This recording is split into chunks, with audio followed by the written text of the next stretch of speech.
It started just out of circumstances and problems that we were facing in life sometime in 2002, 2003.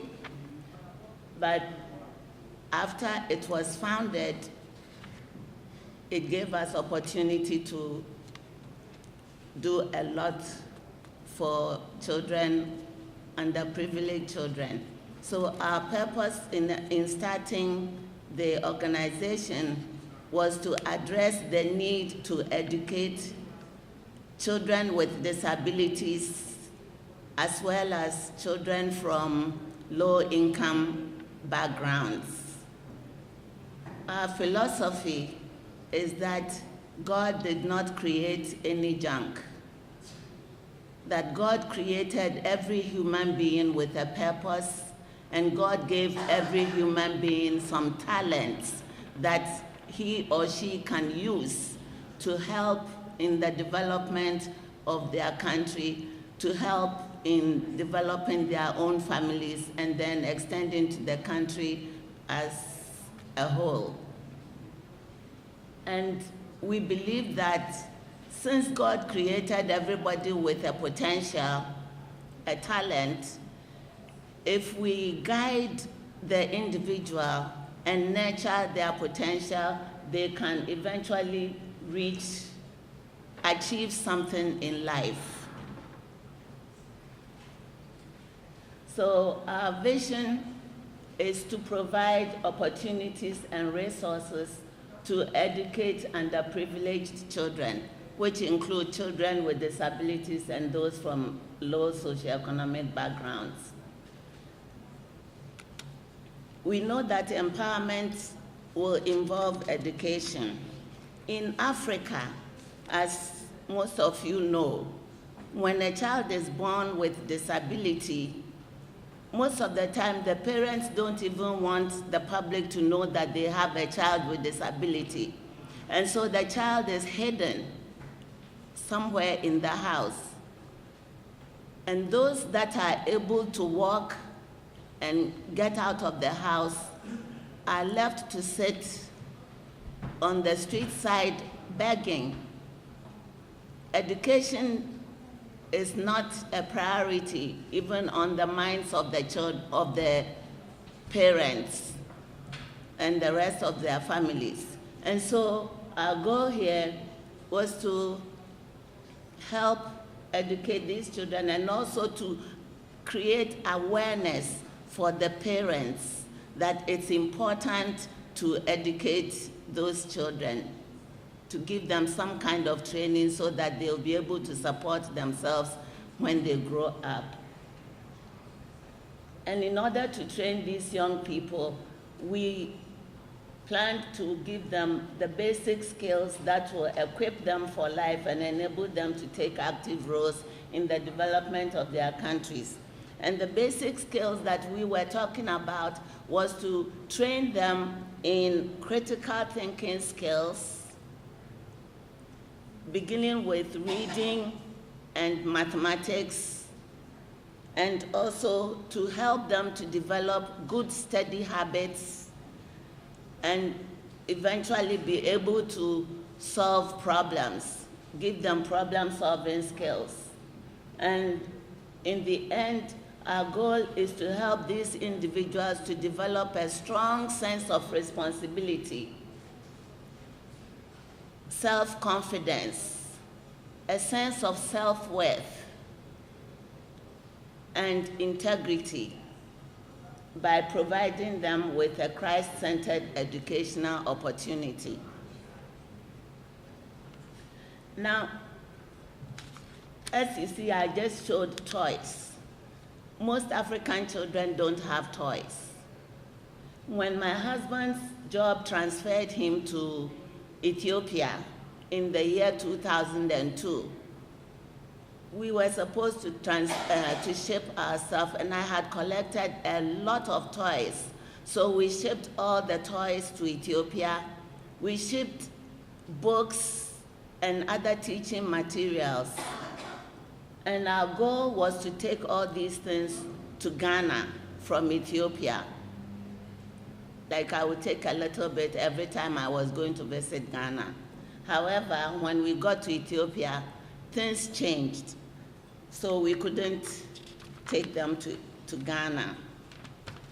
The materials that we shipped to Ethiopia were sitting there because when I got to Ethiopia, I was given an ID. And on the ID, there was a stamp that said, not allowed to take up any paid or unpaid employment. I'm a teacher of the blind and visually impaired here in America. And I had been teaching for more than 30 years at the time we were transferred to Ethiopia. I couldn't see myself just staying at home, not even being allowed to volunteer my time. We didn't take any children with us because our children had all finished college and were starting to work, so it was just the two of us. And in Ethiopia, we had house help. So it meant that I was going to just sit around with nothing to do. That put me in a situation that I found hard to understand or to cope with. So I started praying, and because I knew that God had given me confirmation to go, leave my job and go with my husband, I prayed that God will provide a way for me. So I sat down one day and the ideas just came to me. So I took my paper and started writing a proposal to start a school in Ethiopia. My plan was to start the school in Ghana, and I didn't know that it was the whole plan was going to start in Ethiopia.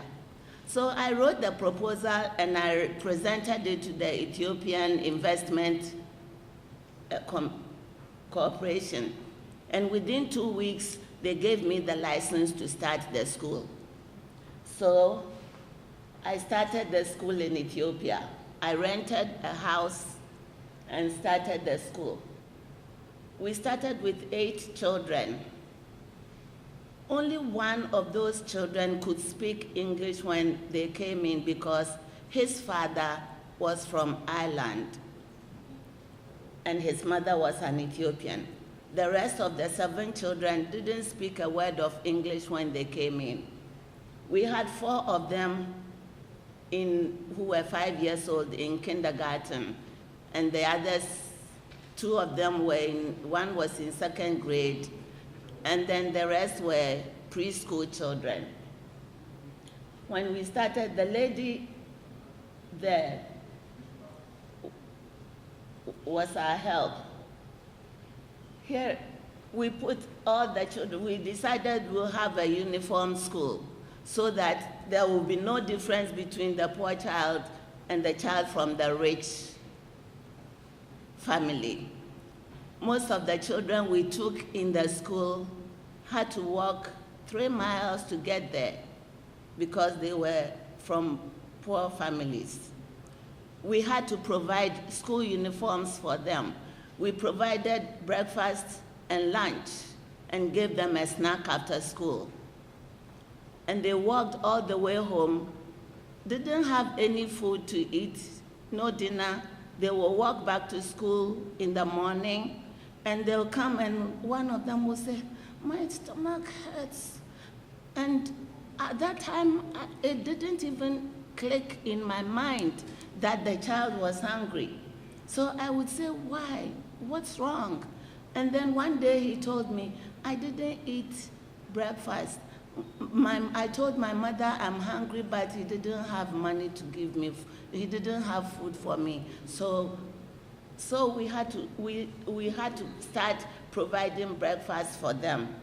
But eventually, this is the first graduation that we had from kindergarten children. Those children who came in not speaking a word of English, at the end of the year, they were all reading and adding and subtracting and speaking English at school and also at home and teaching their house help and their parents English words.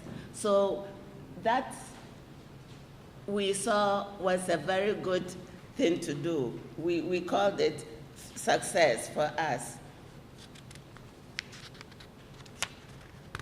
Unfortunately, we ran the school for 4 years. The first 2 years, we enrolled 50 students. By the end of the 4th year, there were about 70. But during the Ethiopian millennium, the landlord came and said he wanted his building back because many people were evicting their tenants and converting the houses to hotels, cafes, and restaurants. And he asked us to give him back his building. We didn't have time to do much, so we closed the school and transferred all of our staff to a town called Awasa. These are some of the things we had. Everything that we had in the school was transferred to Awasa. In Awasa, we were introduced to a school called, a community school called Fura Model Academy. So eventually we donated all those things to Fura Model Academy, the books, the toys, and all the playground equipment and everything. And Fura Model Academy invited us to train the teachers of the school in July of 2010. So I went there, and this is the training I was giving the teachers. And it was a good opportunity for me and for them as well, because it gave us a chance to train 14 people with basic skills that helped children to teaching them how to teach children to learn personal hygiene, to develop self-confidence, to do basic reading and writing, and also basic number concepts. And by the end of the course, it was a 1-week course. By the end of the course, even the teachers were writing better than they did before. Because in Amharic, they don't usually have capital letters and periods. The letters are all sitting on the line. And so when they start writing, you can't tell, when they write English, they do it almost like they would do in Amharic, which is correct, but in English it's not, because we start a name with a capital letter. We have to end a sentence with a period and start a first sentence with a capital letter. So all these rules we had to teach the teachers so they can teach the children what to do when they have to write English. And it was a very successful one. They didn't want to stop the training. So this is the group of teachers, ranging kindergarten to 4th grade teachers. This lady, Saria Daycare Center, was one of the teachers that we employed in Intelligentsia Academy in Addis Ababa. And in Intelligentsia, I was teaching the teachers also and training the teachers as well as helping them to teach the children. This lady was one of my teacher trainees who eventually became so good that she decided to go and get a diploma in education. So she finally got a diploma in education and started her own daycare center and learning center. And then now I'm switching to a Ekropon School for the Blind. That is in Ghana. Once we went to Ghana in the summer and decided to go to a Ekropon School for the Blind because I had a strong feeling that I have to go and see a Ekropon School for the Blind, because I had been a teacher for the blind here in America for like 12 years. And I used to go to Ghana almost every year, but I had never been to the School for the Blind in Ghana. So that year, I had the feeling, strong feeling to go. And when I went there, all I said was, I just want to see what I can do to help the school, because I'm a teacher of blind children in America. And when they showed me the school and the things that they had, I was like so surprised that there could be 400 students. 300 of them were totally blind. Nobody had a cane for walking. And there were only 10 Braille writers. The instrument up there is a kind of Braille writer for what the blind child uses to write. And among 300 students, there were only 10 of those. Here in America, each blind child has 2. Can you imagine? There's one at home because they are heavy, so they keep one at home and we keep one at school, so that they can write at school and at home and not have to carry it back. And can you imagine a whole school with 300 students having 10 Braille writers? How do they write? So we made it our goal to buy Braille writers. Each of those things cost $750. So we couldn't buy much out of our own pockets. So we bought only 4 of them to help. But then there's something called slate and stylus, which is less expensive, which a blind child cannot. It's like pencil and paper, that we got a lot of those, plus 4 of these, and sent to the school for the blind in Ghana. And then at that time, we also trained the teachers. We brought other things that they can use to adapt books, so that when the sighted children see pictures in books, we adapt the pictures, cutting materials and sticking them to create the picture, so that a blind child can touch it and see that, oh, this is a picture of an orange or a picture of a car, something like that. So we had to train the teachers to use those materials to adapt books for them.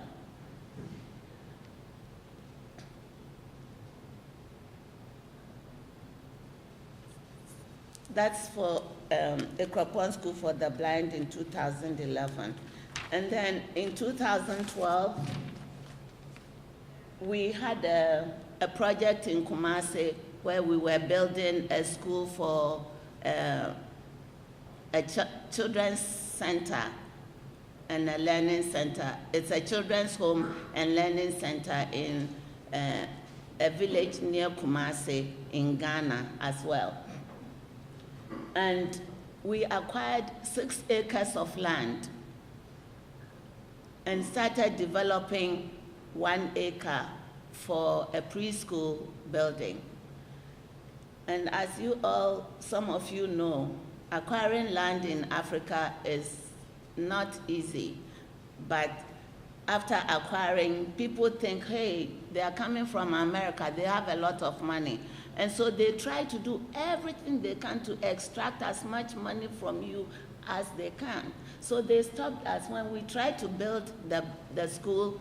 In the middle of finishing the whole foundation for the preschool project, they came and said, we have to stop the work.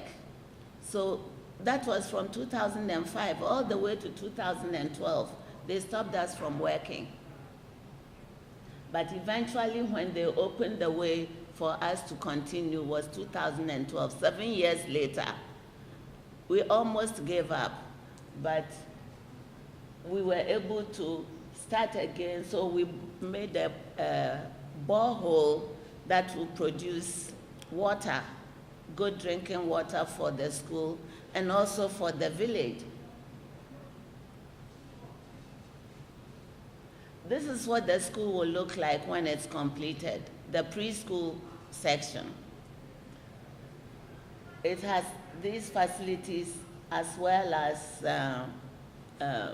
staff quarters, which will come behind the building. This is the current stage where we are with the building. Right now, it's the funding that is keeping us back. We have the land, and if we had the funding, we could finish the building, the whole project, in less than 2 years. But the funding, and I'm so glad I came here today, because now I know who to go and see and ask for help so that we can get the funding to complete the project.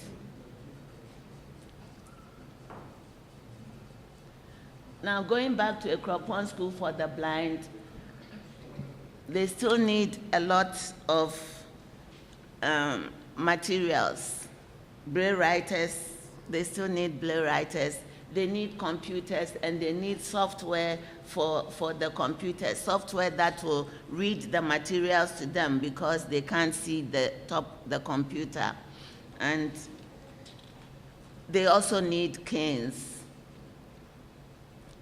for walking. So last year, when we found out that they needed canes in 2010, we started collecting canes, and we were able to contact a company in Canada which donated 300 canes. So we were able to ship the canes to Ghana last year and deliver to them.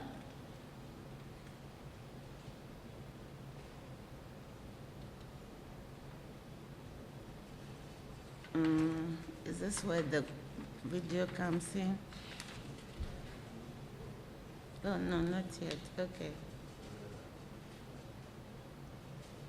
This is about Fura Model Academy. I should have said that before. They need new toilets. We have to improve the toilet facilities and continue to train the teachers in Fura Model Academy as well.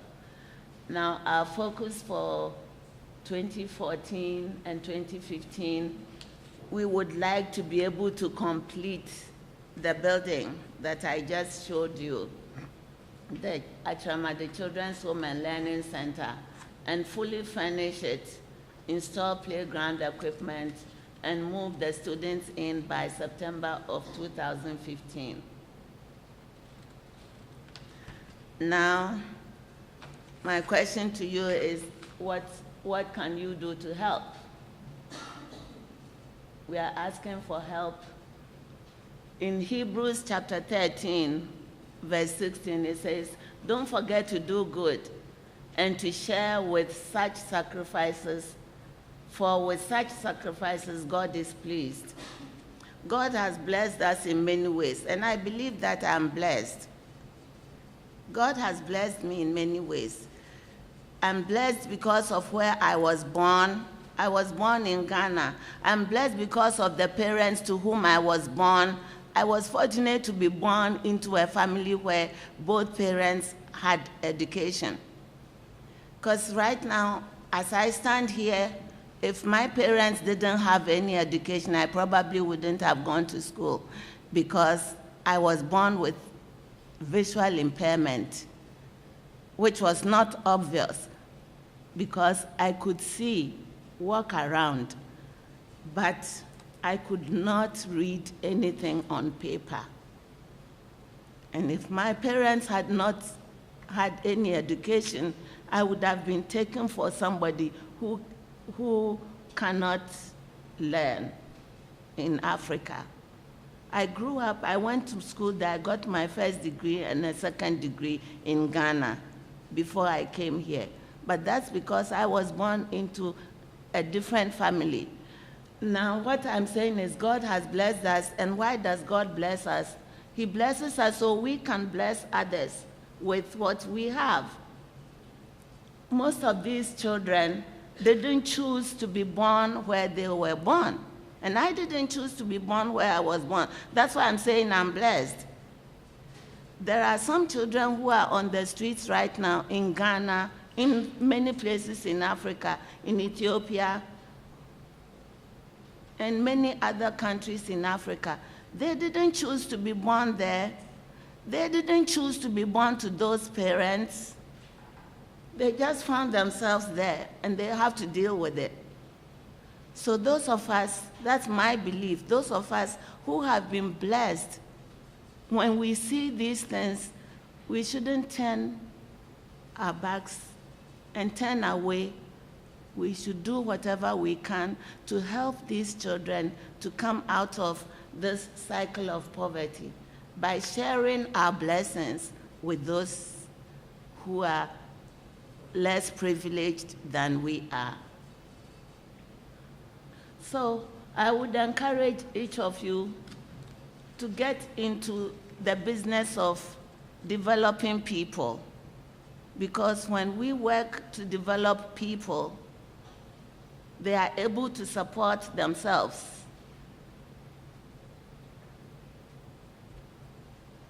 And the things that they can do, sometimes we will have no way of measuring the impact that we have on individuals that we sacrifice to develop. So let's all try to give a little part of ourselves to those who cannot give back to us or cannot even come back and say thank you to us. Because when we do that, we always get great returns. Now I think this is the time for, now look at this video.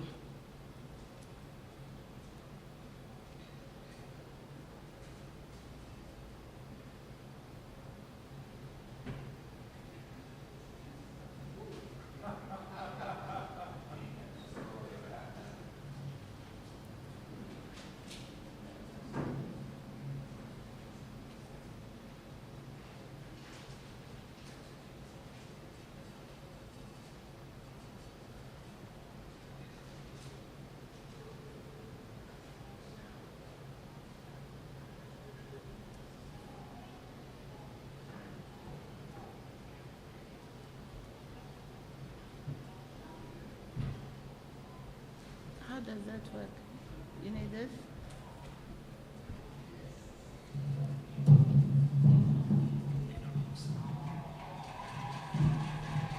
They didn't hear what he said. Maybe we should.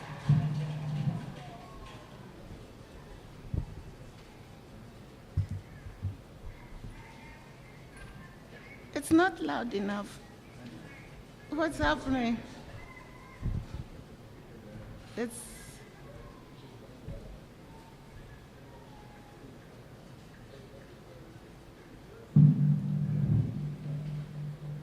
Is it on mute?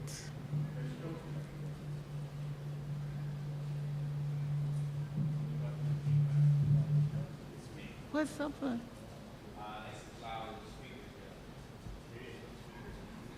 Oh, the computer doesn't have a speaker. It's probably on mute.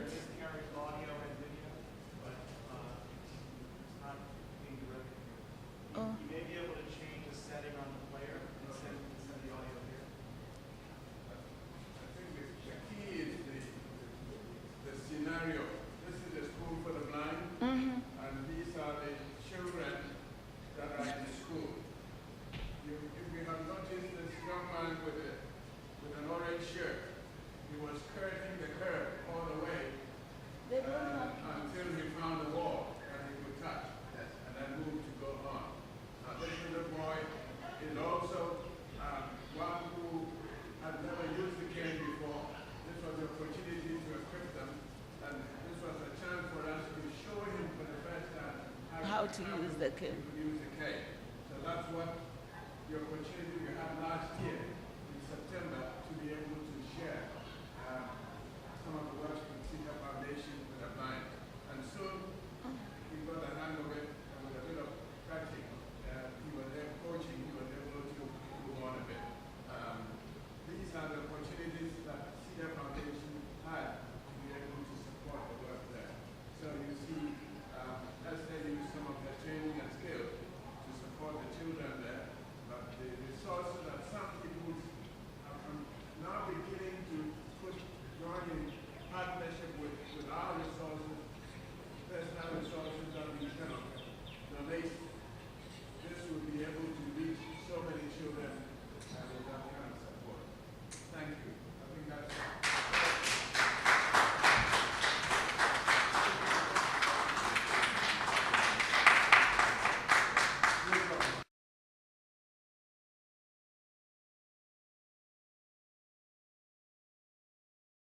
my presentation and still present the meat of what I intended to say. When I was asked to speak, we were trying to complement what Esther was going to say with diaspora co-development opportunities in infrastructure and social projects financed by development institutions. I worked for the World Bank for about nearly 25 years, some after my retirement as well. But during the time I was there, I was in charge of development projects on roads, transport, and infrastructure. Some of the infrastructure, my colleagues were working in other infrastructure sectors.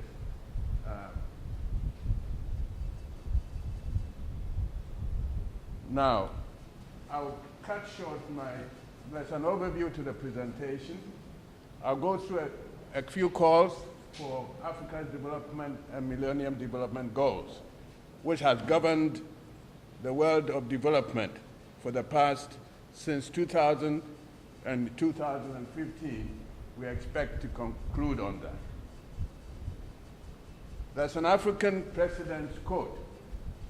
He said, whilst great powers are trying to reach the moon, we are trying to get to the village.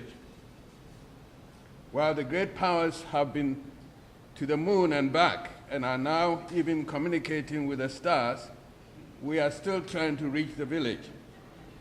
And the village is getting even more remote. Honorary Julius Nyerere. From 1973 to 74, the World Bank began to highlight the importance of poverty reduction and declared that poverty reduction was a key objective of Africa's development, and re-emphasized by other presidents of the bank. In 2000, at the summit in Copenhagen, the donors that met there decided that they had a declaration, a UN declaration, that led to the definition of the Millennium Development Goals in that year. And as a result, the evidence for this was that poverty was the root cause of hunger and undernourishment. And about 28% of children were underweight or stunted. 25,000 children were dying quietly each day. 72 million children of primary school age were not in school, and 57% of them were girls. 1.1 billion people had inadequate access to water, and 2.6 billion lacked basic sanitation. Therefore, the Millennium Development Goals began to focus on a number of goals. The first one was to halve the number of poor by 2015. I'll tell you about that. Achieve universal education, and that's part of the effort by development institutions, and I can see some of the diaspora NGOs are also working in that area. We promote gender equality and empower women, reduce child mortality, improve maternal health, combat HIV, AIDS, malaria, and other diseases, ensure environmental sustainability, and develop a global partnership for development. Infrastructure was the essential, even though none of the goals mentioned infrastructure per se. Infrastructure was the essential ingredient for economic growth and meeting those goals. And you have the sectors that are there.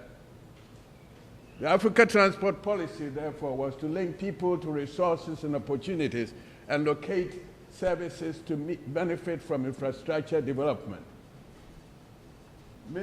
Multi-sector interventions, including cooperation between the various sectors, education, health, agriculture and rural development, transport, power and energy sector, water and sanitation, needed to work together with a common goal in order to meet these poverty reduction objectives that had been set for the world. And Africa was very much the prime location for this effort. Then one of the important elements was to strengthen donor coordination under country leadership, and that was important. Except the countries owned the process of development and were able to add coordinated donor effort, these goals would not be achieved. And this is what the effort was at the time when we were beginning to make sure that these things will happen. These lofty goals that they had set would happen by 2015. Opportunities we got on infrastructure projects was to address safeguard issues. And the key objective was that if we develop infrastructure, then it should not worsen the livelihood of the people we served. Because when you build, you have to displace people. You have to go through their farmlands. You have to go through a lot of environmental and social degradation. So those were important elements to consider. And a lot of institutional reform and capacity building was also required, which meant that we should establish local ownership and responsibility for the development effort.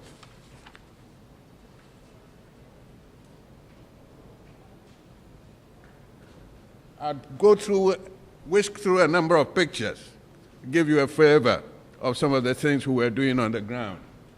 Right-of-way management, relocation, and so forth, coordination with other utilities.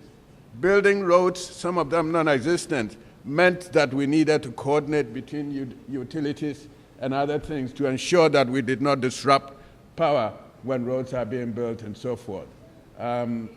Potholes in roads, this is somewhere in Africa, were causing damage and the infrastructure could be costly. Construction and maintenance challenges. Labor-based methods gave us a chance to increase employment. The other opportunity we explored was to take advantage of infrastructure development and see how it affected the lives of the people. So some of it elements were drainage and irrigation, enhancing agricultural development, addressing community needs, linking education and health facilities and services, arresting the spread of HIV/AIDS, even through infrastructure projects, and improving emergency access to health and fistula services, especially in Ethiopia, where they had one of the only fistula hospitals in Africa. So these were elements that we needed to take into account. So we connect, when you build a road, you connect the stride drainage so the water is distributed for supplying the water resource areas of the thing. Opportunity to use local contractors to build drainages through towns when the roads pass there. In some cases, building the road drainage facility in a way that it would supply irrigation water during the drought at the times when there was no water supplied to the farms. They would direct the water to those areas. Looking at opportunity in the right-of-way to develop resources along the corridor. Farmers' produce have to be marketed, and that meant interventions in transport. Other areas are taking opportunity beside the road. The road is on the left-hand side, but the local people were using this particular hillside to go to a worship area and for baptism and so forth. So we added a little bit of resource out there to help the locals to improve that access so that people can go up to the plant. The contractor was very ingenious, and we supported that effort to enable them to do that. In the end, water that was otherwise flowing through the ground was converted to a well-flowing spring area so that the priests would be able to come there and the local people would have access to water in a more organized way. So these are elements, like in the road sector, when the boreholes were, material was excavated, they came into water, and that becomes an opportunity to extend the water supply system beyond there. The people had a chance to help to get access to water that they were not going to get otherwise. improving road safety is another important element. Even if after you build roads the first time, there will be vehicles there. Improve overloading control, use engineering solutions to solve problems that are roads that are failed. Road opens safe access to school. Make sure that this is clearly identified on the highway so that children can have safe access to their schools and be able to benefit from the infrastructure facility. Then carry out responsive safety audit to improve road design. You look at the design, look at factors that could end up into accidents, and you make sure that the design is improved in the final analysis. So traffic mix demonstrate the change. After a while, the country is opened up. You find more different modes of traffic operating in different sections. HIV/AIDS was even addressed on infrastructure projects. And the key areas was to build the capacity and leadership and commitment to remove stigma from the people. So infrastructure projects, do we care? Yes, we do.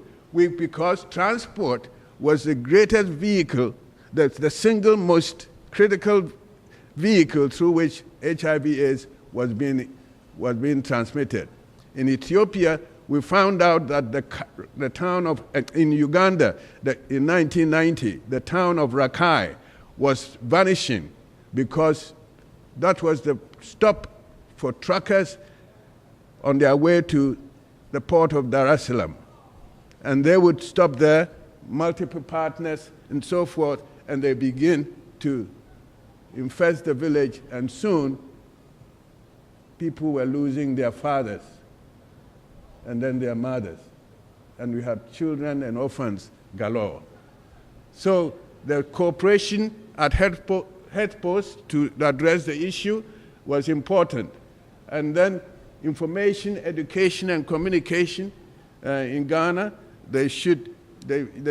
people came together. I'm showing these pictures for a purpose, because I just want to demonstrate to you the opportunity we have in our effort to develop. And I was representing the World Bank, but I also considered myself a diaspora, working for the bank in Africa, and finding little ways in which we could enhance, other than the primary objective of our project, to do something about the situation on hand.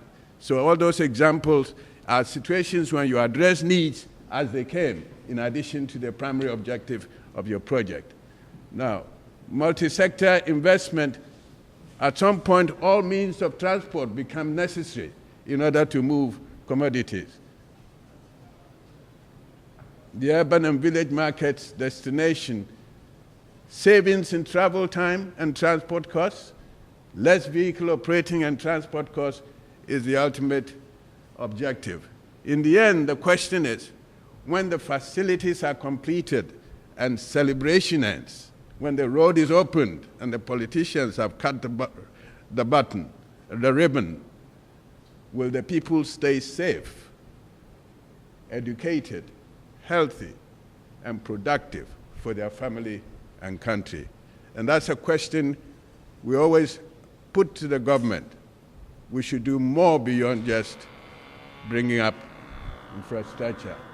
Now, whether the Millennium Development Goals, the World Bank Group, and the UN report that the key Millennium Development Goal of halving the world's poor was met in 2010. They've set themselves a new goal to end poverty and hunger using an indicator of 3% of this time by 2030, and to promote shared prosperity. Therein lie the diaspora co-development opportunity. The development partners will do their part, but there's something called public-private partnership in development, and that's where we come in. There are many ways in which we could play an important role as we look into the future and as we look at the points to discuss. When I heard the Oxfam person speak, it really reaffirmed my first point, which I just briefly highlighted for the presentation, but it really re-emphasized my first point: contribute to increasing participation of citizens in development. That's the part where he elaborated much further with the citizens group and so forth to highlight the importance of engaging the local citizens in development. One of the missing ingredients of most development effort is that the simple citizen that has no voice in the development process. And we can help develop this. And I believe Oxfam demonstrated clearly how they are doing that in Ghana for an important sector as the oil industry, a new industry which has been in Nigeria for years, but has not shown any prosperity on the lives of the people. If Ghana has it, and they want to be accountable for what is being produced, then ways must be found to engage the people in the process of decision-making and implementation. We have to support improvement of people's livelihood, and these are some of the efforts we are talking about: the disabled, the disadvantaged. How do we get education to them? These are the areas that were there. Provide access to education for the underprivileged? Yes. MODELCI, CETA Foundation, other organizations are seeking to do this very objective. That we promote improved health, safety, and HIV/AIDS, malaria, and Ebola prevention. Is that difficult? We have doctors among us.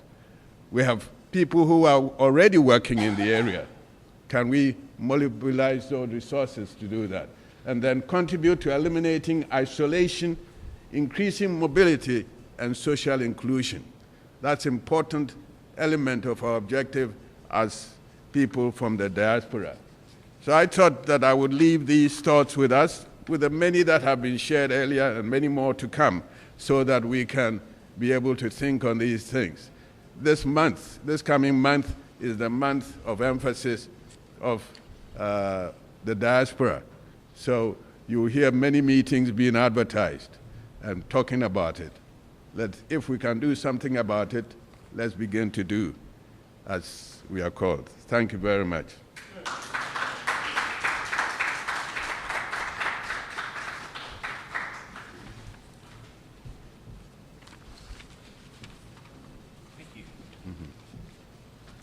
Any questions? One question in the back. Can you answer a few? My question just has to do with whether or not the involved with Alliance Okay. has involved Alliance at all. I'm a member of the Mongolia, Greater Mongolia Alliance. Most of our projects relate to those type issues. So in Ghana, I'm sure there's a line. In fact, I know there is a line that might be willing to help support some of the projects.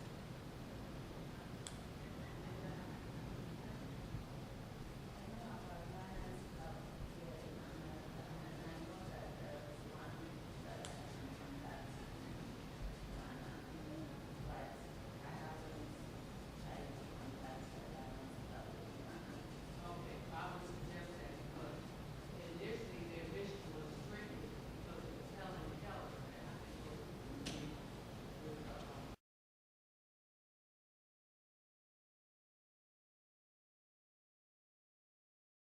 Projects, deployment capacity building, or deploying projects and capacity. All right. Okay.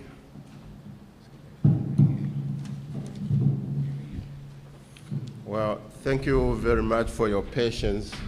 I will make it very quick. The advantage about me is I'm a professor, so I'm used to talking for a long time, but at the same time, I can always cut it short.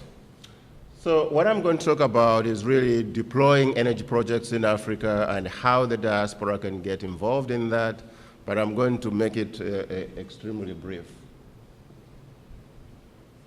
So first, let's look at the size of Africa. many times I look at the globe, and Africa looks smaller than the United States. In fact, very, very close to the United States in terms of size. But when you actually look at the actual size, it's much bigger. You can throw in the USA, you can throw in Australia, you can throw in Brazil and Europe. And if you want, you can take out Australia and Brazil and throw in China and India. They will all fit in.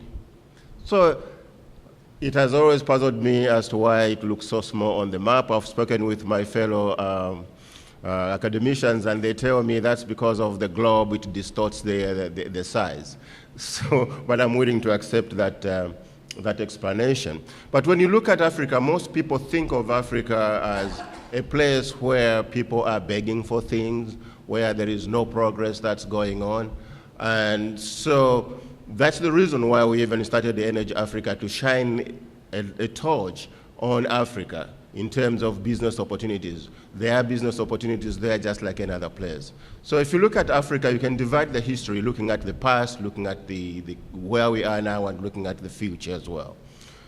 So in the past, we used to look at state-owned enterprises, and those were called parastatals. That was the time, that was the period when a lot of African governments countries were getting independent, and they felt to be completely independent. They needed to control the economic sectors of the countries.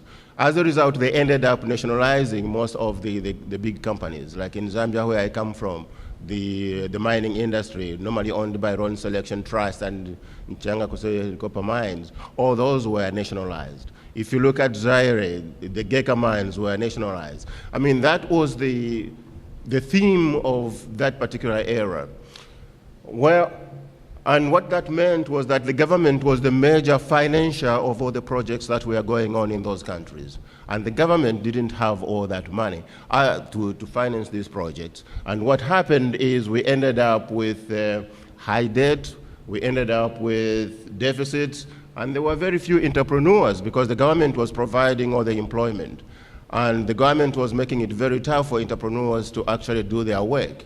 And what that meant is there was low productivity, and within the government sector, it didn't matter whether you worked as hard as you needed to, or you didn't work as hard, because at the end of the day, you are going to still get your salary. So that productivity was not there, and most of those projects there were high risk, because you knew if you are a private sector member and you invested in those projects, as soon as it grew bigger, the government was going to step in and want to have 51% of it. At that time, it was so bad that the British Prime Minister, Tony Blair, in 2001 made this remark that the state of Africa is a scar on the conscience of the world.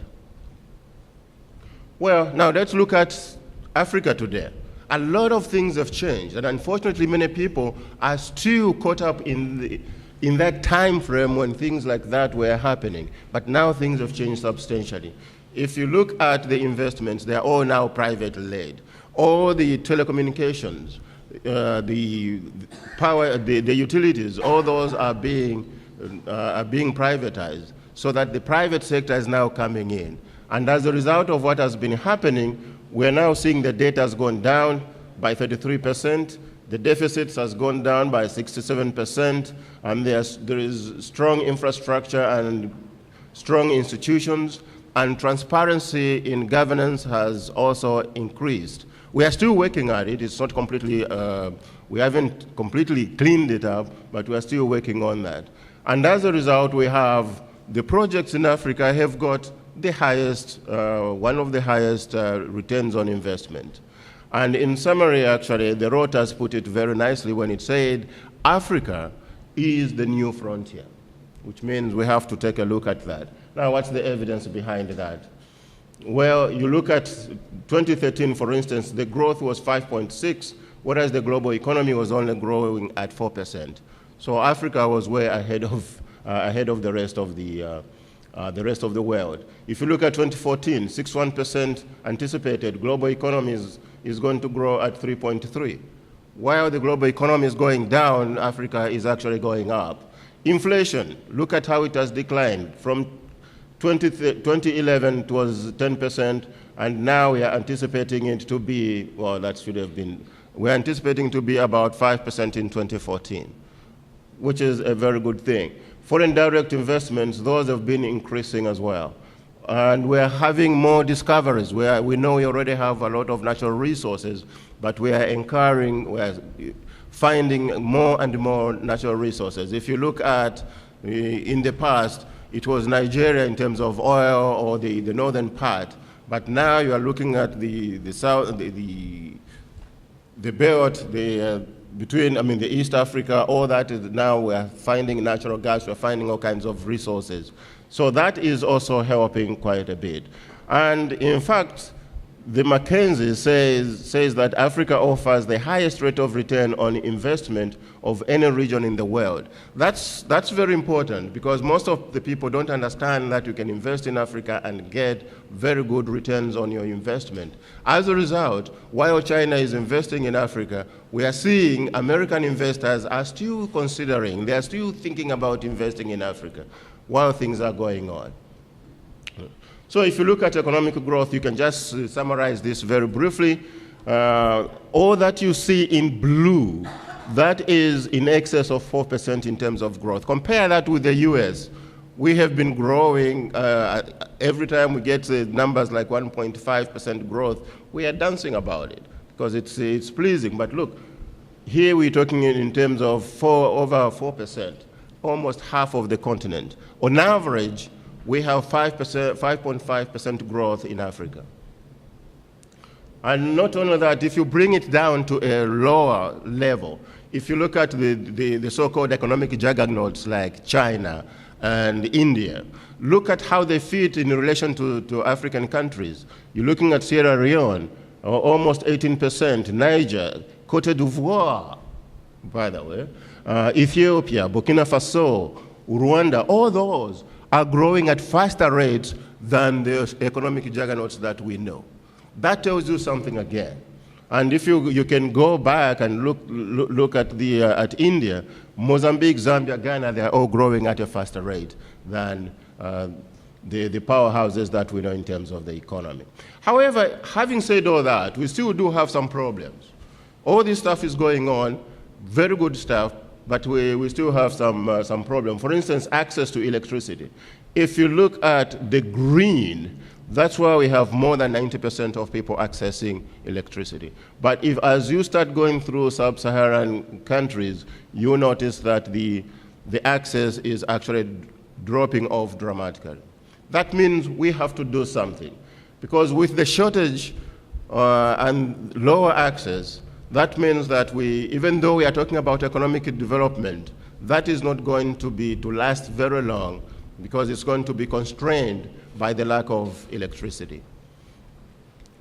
So what do we do at Energy Africa Conference, which is coming up very shortly? It's November 12 to 14, and I urge that if you have the opportunity, come and see what we do there. We have two components there. The first component is where we do the matching, where we ask countries to come in and bring their projects. Then we look for investors or companies that are interested in those projects so that they don't waste their time talking to everybody saying we have business opportunities. The time for talking is way over. We need to start acting. So that's the reason why we put this together. And then, of course, we have the normal the normal discussion where we provide a platform where there is an exchange of ideas from academicians, business executives, top government officials from Africa and also from here, discuss and dialogue on how best to develop the energy sector in Africa, so to speak. So if you look at this diagram, this is the current photo taken by NASA at night. Again, you notice that Africa is very dark in there. And we at Energy Africa, we feel that's the way it will look like when we get to the 2030s. And how are we going to accomplish that? Well, if you look at the Africa tomorrow, there is a lot of growth predicted. 2020 GDP is expected to go to $2.6 trillion, which is quite significant. Consumer spending is going to rise to $1.4 trillion. And 128 million households will be considered middle class, which means they're earning at least more than $30,000. And you see, even the IBM CEO, Virginia Rometty, did make a comment saying Africa will be a huge growth opportunity. And they're investing substantially in Africa in terms of technology. So, how is that going to occur in terms of the GDP that we are projecting? Well, the infrastructure statistics tell us we are looking at roads, rail, airports, ports, energy, housing, water, and telecommunications. We are expecting to invest, we need $604 billion on annual level, but we are spending $440 billion. Obviously, there is a shortfall, but we are doing better than we were before. So, we can go over that, but we don't have the time to do that. The picture to get from here is there is a massive amount of money that is being channeled into Africa's development. And this is where all of us come in. If we are talking about $400 billion being spent a year, surely there must be $1 million or $2 million in there for you. But how are you going to get it? The key is in identifying it. We, as the diaspora, ought to be able to facilitate most of these projects that are happening. Look at China when it was developing. Most of the development came from the Chinese, those who were outside and those who were in, and those who were associated with China, and those who were interested in China in general. They didn't just sit back and say, hey, these people are doing this, and then we come back and start complaining that we were not part of the game. Often I hear people talk about, hey, nothing is being done. Africa should be doing this. Africa is not doing that. And I always ask them, where are you in the picture? If you are not in the picture, it's time to jump into the picture. I was going to talk about capacity building in terms of the countries themselves, how they should do it, but we don't have time for that. So it can be, in other words, I was going to talk about it in terms of looking at the macro picture, the big picture from the region, then start digging into the countries and digging into the micro picture. But we don't have the time to do that. So, and then we get into the micro picture here. But the thing is, what I would like to end up with is there are three most important words: collaboration, collaboration, collaboration. Look at all the resources that we have. If you put together the diaspora, there are massive, massive resources. There are people who have got money, there are people who have got the education, there are people who have got expertise. So in all this, when we're talking about energy, we're talking about big equipment being deployed in Africa. We're talking about the need to actually have expertise in Africa. We're talking about developing secondary industries. Those are not going to, the industries are not going to develop themselves, but the people have got to do it. Now, you may ask that other countries are doing it. And I would like to give an example as my closing remark of the US. Perhaps this is going to hit home very quickly and hard. If you look at the United States, the richest region in terms of natural resources is which region? It's the Appalachian Mountains, the Appalachian region. And which is the region that is the least developed in the US? It's the Appalachian region. Why is that?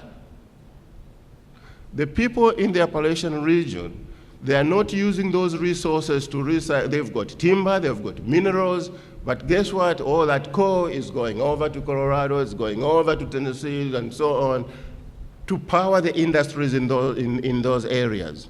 And the people in the Appalachian region, they are not getting the direct benefit of that money. But if they come up and say, we set the rules are that if you are going to get any stuff from us, you need to invest in the local population, you need to get secondary industries. If you want energy, don't get our coal, establish a power plant here and transmit the electricity across to Colorado or to wherever you want to track it.